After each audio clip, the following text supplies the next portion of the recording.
बेनिफ्राय क'क्राझाराव सफैनाय लोगो लोगो मा जाफैबाय बिटिआर सुक्तियाव जेबो गैया आसरित मोनबाय आंहा मा बाथ्रा जाखो फरायनानै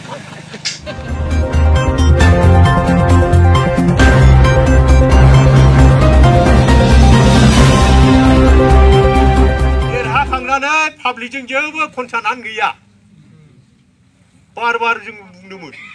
आं बुंदोंमोन नोंसिनि थाखाय पाब्लिकफोरनाव हख्राव भट बियो माने पाब्लिकफ्रा बुङोबा सार उमुगा जायाखै दाबो जवाबार माबादोंमोन ना दे देग्लाय जासिगोन ओरैबायदि धरननि खोथा बुंनानै कनभिन्स खालामनानै बेयावबो जों भटखौ बिदोंमोन नाथाय मा जाबाय जै थाखाया फैबाय राननांगौ सम सफैबाय रावजोंबो रायलायला सोंलाबो जोंखौथ' लिडारल' होनना बुङो नोंथांमोनहा सोरनोबा खोथा होबोदों नामा इलेक्सन समाव बेखौबो सोंला माने मोनो हायोबा फैसासो बिगोन नामाब्रा ओरैबायदि सानसै आरो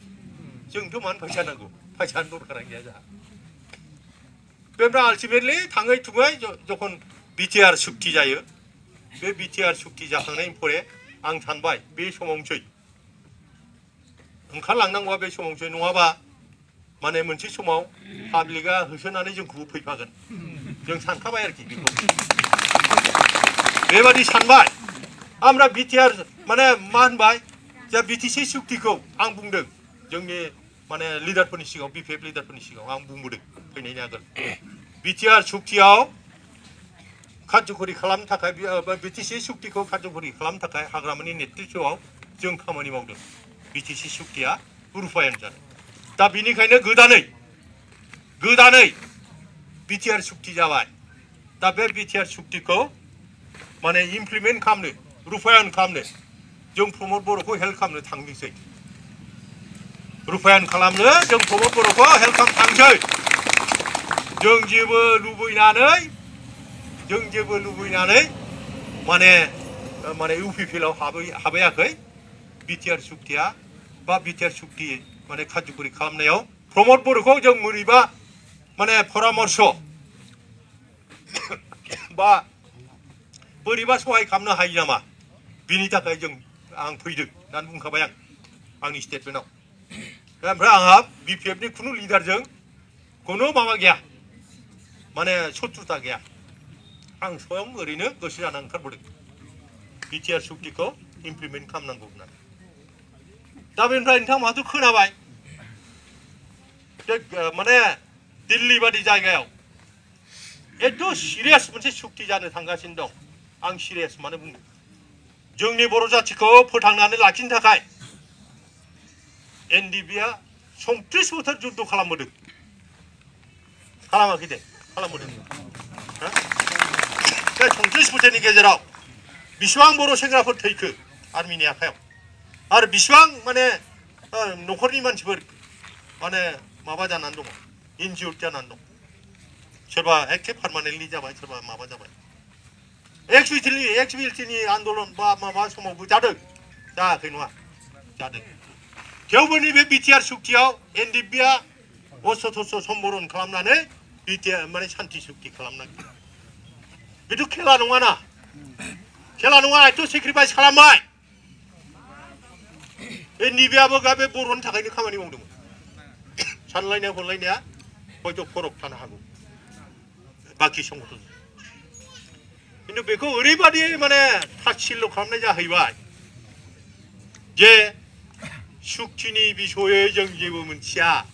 दा बुंबाय जोंहा हाग्रामा मोनहा सुक्तिनि बिसयै जों आगोलाव जेबो मोनथिया खिन्थु आं मोनथिनायाव एनडिएफबिफोरखौ सान्ति सुक्तियाव लाबोनायनि आसोल मानसियानो हाग्रामा महिलारि बिथाङा रायज्लायजेनदों बे समाव जोंथ' एखेलगे दंमोन ना आंबो मिथिगौ ओमफ्राय प्रथमाव लाबोनो हाबाय बियो धीरेन बर'खौ ओमफ्राय धीरेन बर'नि आन्दारावनो सुक्तिया जानांगौ होननानै खुनु मानसियानो सिगनेचार होनो मोना सुक्तिया धीरेन बर'नि आन्दारावनो जानांगौ बेबादि जादोंमोन आरोखि किसुमान फैनानै धीरेन बर' महा फैनानै लेक्सार होला फैयाखैमोनबा सान्ति लाबोगोना हाग्रामासो गतिके हाग्रामानो सिट जाफिननांगौ होनना बुङाखै दे बिथिङाव बेना टारगेटआ आलगामोन बोरै सिब जाफिननो हायो बिदिमोनो खायदा नाथाय बहाय प्रमद बर'आ हाबदेरहैबायना बेहायसो अंकआ भुल जाबाय अंकआ बहाय भुल जादों अंकआ बहाय भुल जादों भुल जाबाय जे बे मानो फैब्रखो दाना जाबाय बिटिआर सुक्ति खालामखांनानै ओंखारनानै सासे मिडियानि मानसि बाइक लादोंमोन माने सोंदोंमोन आरोखि हाग्रामा महिलारिनाव नोंथाङा बे सुक्तिखौ साखि हिसाबै साक्कर होबाय बियो बर' जाथिनि थाखाय बेसेबां मोजां जाखो बेसे मोजां जाखो होननानै बुंदों बियो बर' एलेकायाव सान्थि फैसिगोन एनडिएफबिआ अस्त्र सम्बरन खालामनानै दिनै बिथांमोनहा सान्थि सुक्ति साक्कर खालामबाय थिगैनो दं आरो ओमफ्राय मा बुंबावबाय सोंबावबाय बिदिबालाय नोंथांमोननि माने आलादा हादरनि खोथा मा जाखो बे बिटिआर सुक्तियानो we are one step ahead थारमाने जोङो एक स्टेप बारायबाय आलादा हादर मोननायनि बिथाङा दिल्लीयाव बिदिनो बुंबायना बेनिफ्राय क'क्राझाराव सौफैनाय लोगो लोगो मा जाफैबाय बिटिआर सुक्तियाव जेबो गैया आसरित नुबाय आंहा मा बाथ्रा जादों नायनानै आरो बिटिआर सुक्तियाव जेबोआनो जुदि गैयाबा बिटिआर सुक्तियाव जेबोआनो गैयाबा नोंथांमोनहा एथ' गिदिर गिदिर मानसि नोंखौ बिटिसिनि चिफ जों नोंखौ बिराद सनमान होयो आरो सारा बिटिसिनि मानसिफ्रा नोंखौ लिडार बर'नि लिडार होननानै सानो माब्रै सोङो माने जेबो गैथारियाव माब्रै साखि जानो हाखो नोंल'थ' नङा आसाम गभर्नमेन्टनि आसामनि चिफ मिनिस्टारबो हेमन्त बिश्व आरो सेन्ट्रेल गभर्नमेन्टनि अबयसे बे माने माबाखौ सहि होआखै माबाया हम मिनिस्टारा अमित शाह दंमोन बेबो खिन्थु हेमन्तजों माबाजों होबाय ओमफ्राय on behalf of central government home secretary सहि होबाय बेथ' बिराद गिदिर खोथा दा मा जाबाय बे सांबिधानिक नङा बिटिआर सुक्तिया आरो नों दासो बुंफैनानै मारै जानांगौ साखियाथ' नोंनि जाबाय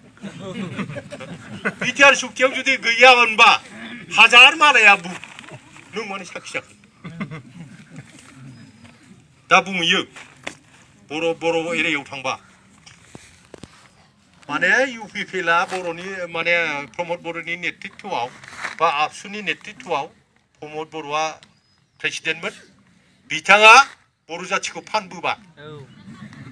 नङा होमबा बर'फोरनि गेजेराव थांबा बिदिनो बुङो आरो बिनिफ्राय हारसाफोरनि गेजेराव थांनानै मा बुङो बिटिआर सुक्तियाथ' हारसाफोरनि थाखाय जेबोआनो गैया आरो मोननैयावबो नोंनिनो दस बर' जाथिखौ फानदों प्रमद बर'आ फानदों होननानै मिथिदोंबा नों मानो साखि जाखो नोंबोना फानबाय नङा होमबा आरो बिनिफ्राय माबाया मा होनो ना खोथाफोरखौ जुक्तिजों बुंलायनांगोनथ' रागा जोंलायनायनि खोथा नङा बा जुक्तिजों बुंनांगोन हाग्रामाबो जे एखेबारे गाज्रि खामानि मावदों बेबो नङा मावदों बेबो जों बुंगोन खिन्थु बिनि साराउन्डिंफोरा बारा थिग नङा गाहाय लेभेलनिफ्रा मिथिबाय बारा थिग नङा मावदों मानो मावाखै जानो हाग्रामा मावदों जथेस्थ' मावदों आरो अननोबो गोरों बियो मानसिफोरखौ पाब्लिकफोरखौ सोरबा गैयै मानसि दंबा खुरखाव खुसि गावनि सिफियाव थायाबा खाथियाव थानाय मानसिफोरखौ होद आदा नोंनाव फैसा दंथ' ने हरथ'लै बेनो माबादो बेनो बेबादि धरनि मानसि बियो हा गावनाव माने गावनाव थानाय खुबिखौ जेबो बुजिया बेबादि धरनि आरोखि उनावहाय लासैनो फायखारि जालांबाय मानो होनबा गासिबो फायखारि थाजोबो लोगोआव बेलासिबाथाय बे फायखारियानो जौसै माने एडभाइजारफ्राबो बेनो ओमफ्राय माने गासिबो बिसोरनो माने माबाजोबो आरोखि गाइड खालामजोबो मारै मावनांगौ मारै मावनांगौ दा थाङै थुङै जोंबो बुंबाय बायदोंमोन एसे मानसिफोरखौ सोलायदो सिन्था धाराफोरखौ एसे सोलायनांसिगौ होनना मानसिफ्राथ' बुजिजोब्बायना मोनथिजोब्बाय होननानै दा एसे सोलायनांसिगौ समाय सफैबाय नङाबा देनां मुस्किल जागोन जों बेफोरबायदि बाथ्राखौ बुंबाय बायदों खिन्थु मानिया मा खालामनो आंथ' पलिटिकेल एडभाइजार आंखौ खालामनायाव थारमाने एमपि माने एमएलएआव आंखौ फाइनाल खालामथारबाय आरोखि दा रबिरामखौ लाबोना होनायाव एमएलए हरनि गेजेरावनो चेन्ज जानानै थालायबाय माने आं एकमात्र खारना जाहैबाय आंनो डिक्लेयार होआखै बै बर'मायाव डिक्लेयार खालामदों बयनिखौबो डिक्लेयार खालामबाय आंनिखौ आं डिक्लेयार खालामैनि खारनानो जाहैबाय मानबता खाथिराव आं खालामाखै माने जोंनाथ' जारा फाग्ला होनना बुङा बे प्रदीप ब्रह्मआ बेब्रा 29 नम्बरनि एमएलए जाखाङाखै होनबा बेयाथ' हिसाबाव टिकेट मोनफिननांगौ दाना मा जाबाय टिकेटखौ उमुगनो होनाय जासिगोन डिक्लेयारल' होनो बाखि आरोखि नामाथ' दंखाजोबो सोर सोरखौ होगोन आङो गसंनानै बुंबाय दिनै 29 नम्बर समस्तिनि केन्डिडेटखौ डिक्लेयार खालामनाङा मानो होनबा मैया हरावसो बिनि बिफा थैदों आरो बियो जुदि मोनथियोबा आं 29 नम्बराव टिकेट मोनफिनाखिसै होनना बुंबा बिराद माने दुखु मोनगोन गथिखे दिनै दाख्लायसै थाबाय आंहाबो भाग्यआ गाज्रि ना मोजां आं मिथिया बन्द खालामबाय ओमफ्राय लासैनो उल्था साननाय फैबाय आरोखि है रबिरामा गन्दगल खालामबाय थायो गथिखे रबिरामखौ जोंनि दलाव लाबोनानै एमएलए हरनांसिगौ रायलायखोमानानै मा खालामखो जाबाय माने हेमेन्दानि जायगायाव रबिरामखौ हरनोसै आं थेवबो जेबो बुङाखै हरो नोंस्रा उसुबिदा जालायदोंबा माथो खोथा दं हर जेबो खोथा गैया ओमफ्राय आंखौ सानसेखालि लेंहरबाय लेंहरनानै फुङाव लेंहरनानै मानो लेंहरखो बे टिकेटखौ होनाय जायाखिसै आदा नों आंनि एडभाइजार जानानै थादो जाबाय आरोखि ओमफ्राय मा एडभाइजार पलिटिकेल एडभाइजार है जायाबाबो जायो आंथ' मिथिखागौ मा एडभाइस लागोन बियो रावनावबो जेबो सोंखाया नों मा एडभाइस होनो बेबादि साननानै थाबाय आरो आं थानायनि परे दुइ माससोनि परे होनबाय एडभाइजारखौ नांथ'ला माने लायोबो नांथ'लाबो जाहैबाय ओमफ्राय बिराद मोजांसो मोनबाय आं सिं सिं माने जेबोबो एडभाइसखौ लाखाया जेबोबो एडभाइस होनो हाखाया गथिखे खामानि गैया दा बे जाबाय आरोखि दा बिदियैनो आंबो सानबाय जिहेतु आंहा बिपिएफनो होनांगौ जा मावना होबोबाय बिस्रा आंनिफ्राय मोननांगौ जेबो गैला आंहाबो बिसोरनो होनांगौ जेबो गैला गथिखे आङो इउपिपिएलआव थांबाय प्रमद बर'खौ हेल्प खालामनो थांसै दिनैसिम फंसेबो रावबो फन हरनो हायाखै खारन आं रावनिबो जायाखै रावनिबो जेबो नस्थ' खालामाखै रावजोंबो नांलायनाय गैया खमलायनाय गैया खामानि मावनांगौ मावबोदों आं फैदों ओमफ्राय जोंना गसाइगावनासो डिस्ट्रिक्टनि लिडारफ्रा माने बिपिएफआव थानानै बिराद लुथिलांबाय मा लुथिखो जेबो गरसेबो फैसा गैखा जोङो माने फैसाबो दं होननानै मिथिखायो नालाय एसे रिटायारमेन्ट बेनिफिट मोनो मा मोनो होननानै जोंनो फैसाखौनो जासिखाबो ओंखायनो होनदां होनांगौबो गैया मोननांगौबो गैया मावबोदों पार्टि वार्कार हिसाबै दा दिनै जोंना सिरियास खोथा जाहैबाय बिटिआर सुक्तिखौ जेरैबाबो इमप्लिमेन्ट खालामनांगौ जोंथ' वेलकाम खालामदों बे वेलकामाथ' जों खालामनांला सेन्ट्रेल गभर्नमेन्ट स्टेट गभर्नमेन्टआनो अलरेडि वेलकाम खालामखाबाय आरो नोंथाङा मिथिगौ कयेकथा सुक्तिनि कयेकथा दफाया अलरेडि इमप्लिमेन्ट जाबाय गोदानै जोंहा बिटिआर सुक्तिखौ वेलकाम खालामनांगौनि खोथायानो गैला आं बेखौसो बुंनो नागिरदों जे बिटिआर सुक्तिया अलरेडि इमप्लिमेन्ट जाबाय सोरबा हाग्रामा महिलारि आन्दलन खालामबालाय मा जानो सोरबा मा खालामबालाय मा जानो दैलि बेलासे फुं आन्दलन खालामगासिनो दं जोंनो इलेक्सन नांगौ 27 तारिखनि परे इलेक्सनखौ नांगौ बिनि खारनखौ हयथ' नोंथांमोनहा सोरबा मोनथिया जानो हागौ खिन्थु आं मिथिगौ माखौ गिदों रायजोफ्रा बुंनो हागौ ना माखौ गिदों बिपिएफआ माखौ गिदों मानो आन्दलन खालामबायदों इलेक्सन नांगौ होननानै मानो आन्दलन खालामबायदों दे बुंनाय सोरबा मिथिगौबा हयथ' मिथियाबो जानो हागौ बिथांमोनहा गिदों जे गभर्नरनि सासना जोबनाय लोगो लोगो इलेक्सन होआबा इन्टारिम गभर्नमेन्ट फैनो हागौ बेखौ गिदों इन्टारिम गभर्नमेन्ट फैनो हागौ आरो बबेबा जायगायाव बिसोर होनबायगोन मानसिफोरनि सिगाङाव खारन आं मैया श्रीरामपुर माबायाव मा होनो समस्तियाव बेरायफैनायाव आं एसे बुजिदों आरोखि मोनथिदों बे साधारन पाब्लिक जाय मानसिया इन्टारिम शब्दखौनो मख'नो हाया बेबो मख'दों मिथिबाय बेबो मख'दों बिसोरनाव बेबादि मोनसे गिनाय फैबाय आरोखि इन्टारिम जायोबाथ' जों गासिबो बैयाव थांजोबनांगोन बेखौ गिदों आरो बिसोरो जा हक खोथा जाहैबाय माने रायजोफोर 5 आरो 6 तारिखआव अक्ट'बरनि टटेल जोंनि पिक्सारा राजनितिक माबाया पिक्चारा चेन्ज जानो हागौ परिबर्तन जानो हागौ मानो होनबा 5 तारिखआव दिल्लीयाव रायलायगोन ओमफ्राय 6 तारिखआव आसाम केबिनेट जगोन बे बिषयखौ इलेक्सन बिषयखौ लानानैनो हा 6 तारिखआव बेखौ आंनो दाख्लैनो खिथाहरदों सासे एमएलए आ माने बिजेपियाव जथ' एमएलए दं सोरबा कंग्रेस सोरबा बिजेपि गोदोनि एमएलए लोगो गैयाजोब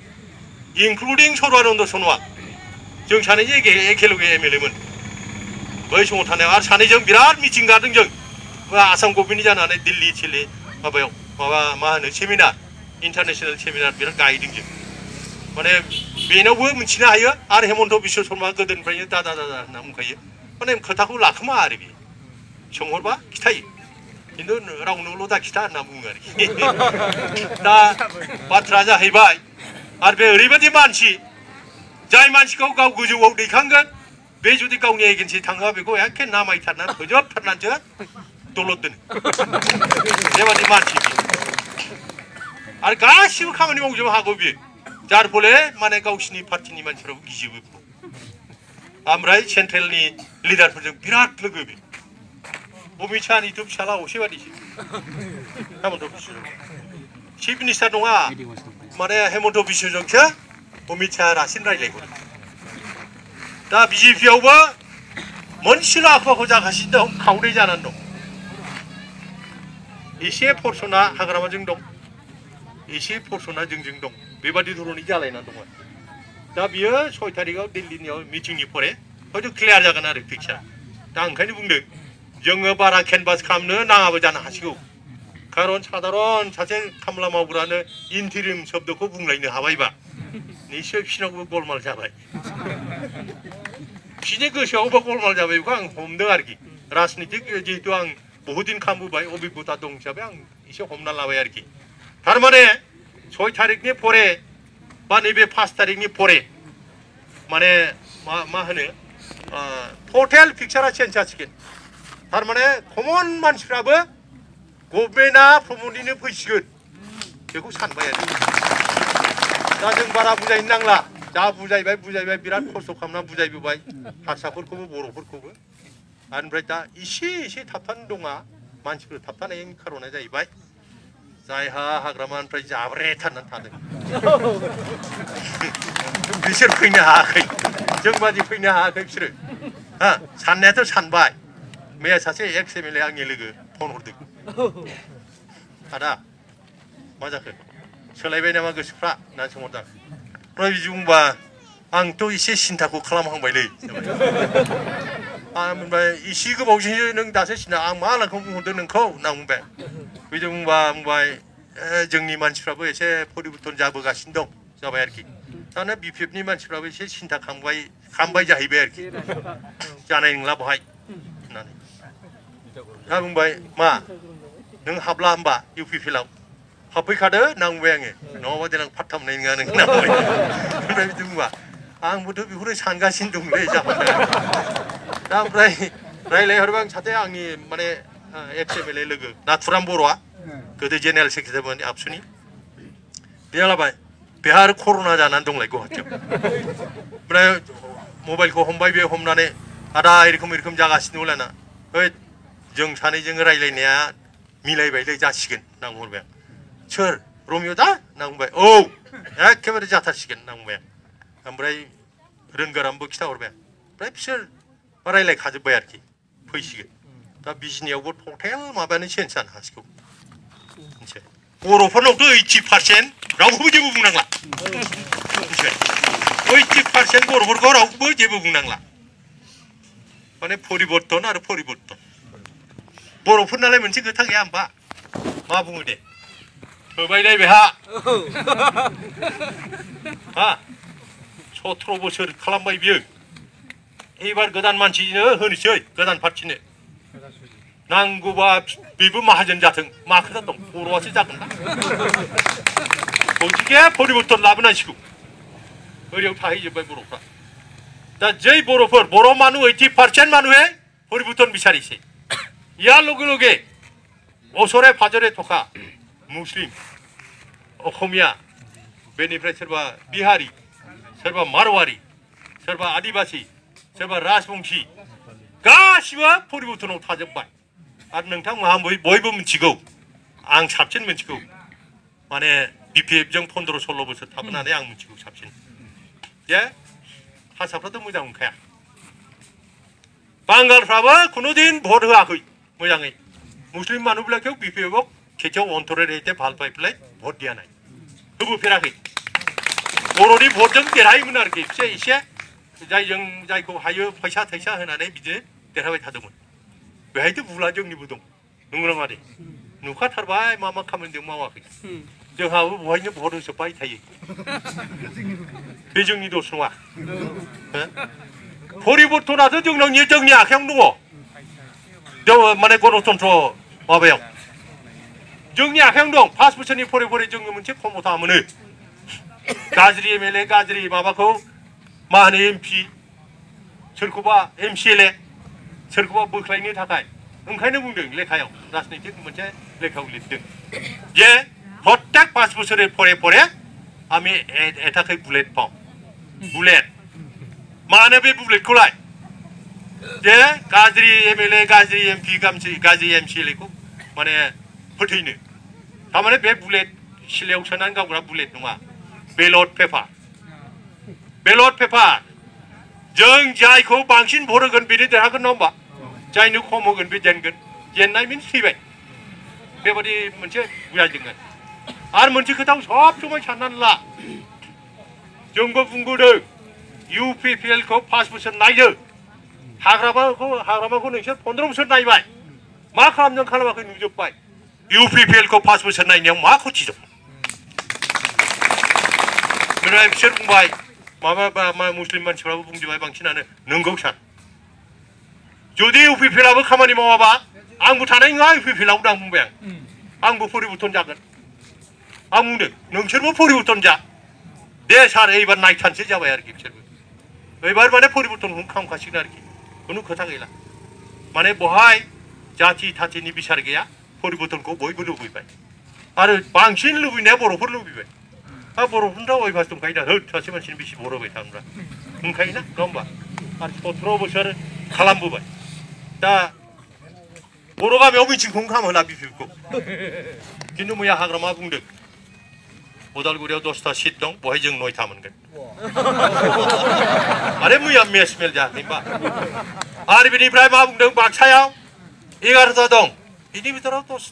10टाथ' आमार गासिखौबो मोनजोबा जों माखौ मोनबावनांगौलै सानबाय आरो बेनिफ्राय दाना चिराङाव फैबाय मा बे मेल खालामग्रा माबाया सोंदों प्रशान्त राजगुरुआ सोंबाय नोंथाङा जवाबा खुनुरोखोमसो सरकार बानायदों उदालगुरि आरो बाक्सानि थाखायसो মই ওদালগুৰি বাক্সাত বিরাট কষ্ট কৰি ক্যানভাস কৰিছিল যাবাই এই কাৰণে পাইছে তেতিয়াহ'লে আপোনাৰ ঘৰৰ ওচৰত চিৰাং আৰু কোকৰাঝাৰত কেনেকৈ ইমান কম পালে না মই সময় দিব পৰা নাই নহয় ক্যানভাস কৰাৰ बेबादि होनबाय जे मिनिथावा बोराब थावा सुइनोआनो जाबायमोन चिराङाव थांनायबार बोरैबा मेजिकजोंसो देरहादों सासे बिनिफ्राय गसाइगावआवथ' नील जाबायमोन सराइबिलाव माबाया दाजुआ देरहामोनब्ला नीलानो जाबायमोन दा एबारथ' जों अंकआवनो दोनखायाखिसै बेहा मैया दुगा बुंबाय थाबाय सरकार आमारै हबो ओमफ्राय जोंबो रायलायलायबाय नंमारगौबो नामाब्रा माबाखौसो बे भट मेसिनखौसो माबा खालामखालायबाय नामा नोंसोरबो बे बागैयाव बुङामोनबा नोंथांमोनहा भट होलागि दाहो जों देरहायो बुङामोन दे गोदो नोंथांमोनहा आपनालोके भट दिलेও निदिलेও आमी जिखिम बेबादि दा जोङो 500 थाखा लानानै भट होयो दा भट समाव टटेल साननायसो बे 500 थाखाया सारा 5 बोसोराव जेबो मोनला नों जिहेतु 500 थाखा लाखाबाय सारा 500 थाखायाव 5 बोसोराव अंक खालामसै जग बियोग खालामसै दिन हाजिरा जोंना बेसेबां गोलैयो जोंनि भटनि दामा बेसेबां आथानानो नंबावा आथानानो गोग्लैबावा गतिके बेफोर सिन्ताखौ ज्राब गारनानै এইবিলাক চিন্তা বাদ দি পেলাই আমার পয়সা টুইসা না লাগে আমার পরিবর্তন লাগে आरो माने मुस्लिमफ्राथ' स्पष्ट बुङो जे जों फैसाखौ लागोन सार हरो खिन्थु बिसोरनो होनाय जानाय फैसाखौ लागोन जोंहा मोनखानांगौ दङ जाबावो फैसाखौ लागोन जों दाना बेहायबो बिदिनो जाहैबाय ओमफ्राय बर'फोरना जब कार्डआव मा जायो जायखौ बुंनानै फुस्लायनो हागोन बेखौसो लिंहरखायो बेंकआव मिथिबाय नोंहा थाखा हाबबाय नों बख'फैदो बख'नानै लांफैदो दाना थाखा हाबनायखौथ' एमाउन्टखौथ' खिथाया 20,000 हाबदोंना 10,000 हाबदों बेनि टिपस'यै होनानै बख'बाय फैसाया बेहाय बेंकनि मानसिफोरा लोगो दं दा डिमान्ड खालामनाया बेंकनि मानसिफोरबो लोगो दं नङाबा हाया पासबुकआथ' बिसिनाव दं नंगौ नामा दा बेखौ खालामनानै फैसाखौ माने फुरा लुटराज खालामदों 10,000ब्ला 500 थाखा हरनानै बिदाय हरनोसै जब कार्ड हल्डारनो हिताधिकारिनो बे 500 थाखाखौ मोननानै सानबाय जेबो खामानि मावागारा 500 थाखा मोनबाय माथो जाखो बेसोर जे सिङाव 9,500 थाखाखौनो मारिबाय बेखौ जोंना सासेबो सोङा मोदोमाव नांबावला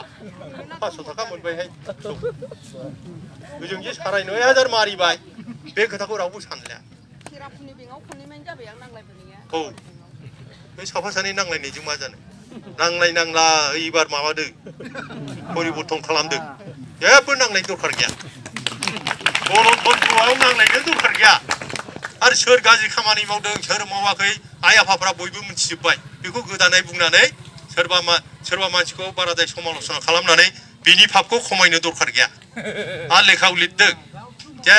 मालायनि गाज्रि खामानिखौ मालायखौ दासोंख्रि नोंबा भुल मावदों बेखौ सुद्रायनानै ला होनबा नों जिबनाव सान्थि मोनगोन बेबादि बुंखादों नों मा गाज्रि खामानि मावदों नों मा भुल मावदों बेखौ रियेलाइज खालामनानै गावखौनो सुद्रायनानै ला बेहाय नोंहा रासिन सान्थि दं खोथाव गैया होमबा आं सासे मानसिनो दान होनायाव बा सासे मानसिनिफ्राय जेनेबा आं फैसा लाबाय नोंनो उमुक खालामना होसिगोन आं फैसा लाबाय जोंखालिनिफ्राय फैसा लादों ओइदिनखालिनिफ्राय खिन्थु